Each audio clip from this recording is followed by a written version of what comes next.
Hi everyone, it's Hannah B here again. I hope you enjoyed Kyle's lesson last week on simile and metaphor in your writing.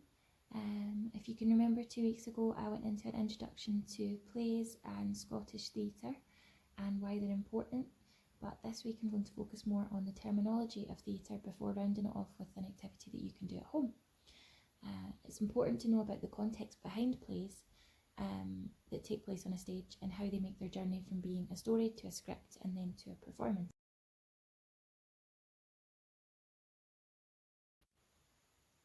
So when we are exploring or performing a play, it's important to understand its context, including when and where the play was written and when and where it is set. So the context is usually divided into 3 separate categories, and these are social, cultural and historical. When rehearsing or studying a play, the context will inform a range of artistic decisions. For example, the historical context of a play will influence design decisions that the director, the set designer, the costume designer and the overall design team will end up taking. A play that is set in the Georgian era, for example, will use costumes and set associated with that period in history. The social context may impact character relationships within the play and how the actors use their performance skills to interpret their characters. Sometimes directors choose to move away from a play's original context and set it in a different period in time or a different part of the world. This often paves the way for the best productions, and this is something that you should consider when writing your own play, because often setting something in the future shines new light on it. So I introduced the concept of genre last time, but I thought it would be good to recap on the different types of plays that are popular. The genre of a play refers to the type of story being told, and it is decided by the playwright, so the person that's writing the play. Some examples of genre are ones we've covered in the past, like comedy, tragedy, historical theatre, musical theatre, political theatre, and many more. It's interesting to research these and potentially set yourself a challenge to write a play in the genre of something that you're not sure of you've never encountered before, and experiment with that. And you can let Kyle or I know if you've got any questions for that. We can help you along the way.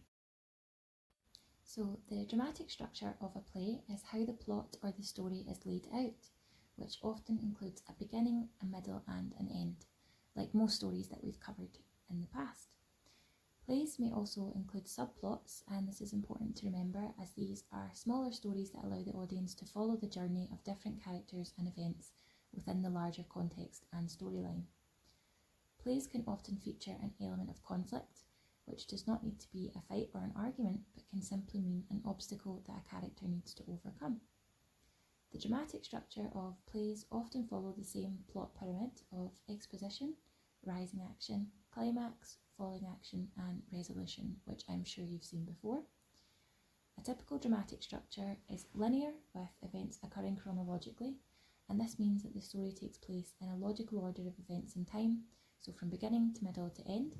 However, like stories in books and films, dramatic structure in plays can also be non-linear, which means it does not follow a chronological timeline, but instead can contain flash forwards and flashbacks and often jump through time. This can help make the play more exciting or allow the playwright to highlight points of contrast within scenes and within the play itself. Traditionally, plays use acts, which are sections of the performance, and scenes, which are pieces of action that occur in one place without interruption. It's important to think about the different roles that a cast and crew will play within one play, and to realise the amount of work that goes into making a story fit a stage, as this is essentially a huge job. A director is responsible for the overall creative vision of the show, and their role is to bring the different elements of the production together to produce a cohesive final production. They will also direct the performers and help them to develop their characters. The performers are actors, singers or dancers whose job is to perform within the production. They will usually audition in front of the director to get their part. They will begin their work in the rehearsal room with a larger team before performing on stage in front of an audience, and they must ensure to maintain a high quality performance each night during the run of the show. So it's a big responsibility. Then, to make the play come to life on stage, we have the design team, who are so important at interpreting the visual elements of the play and adapting them to bring it to life before our eyes. We have the set designer, who's responsible for designing the set and the world of the play and building that with a team. Then we have the costume designer, who's responsible for designing the costume and the hair and makeup for a production, which helps portray realism and match the style of the show.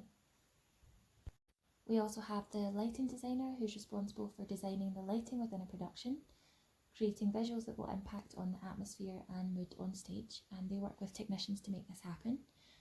The most popular is possibly a spotlight, which focuses on one character or place on the stage to draw the attention of the audience to what's happening.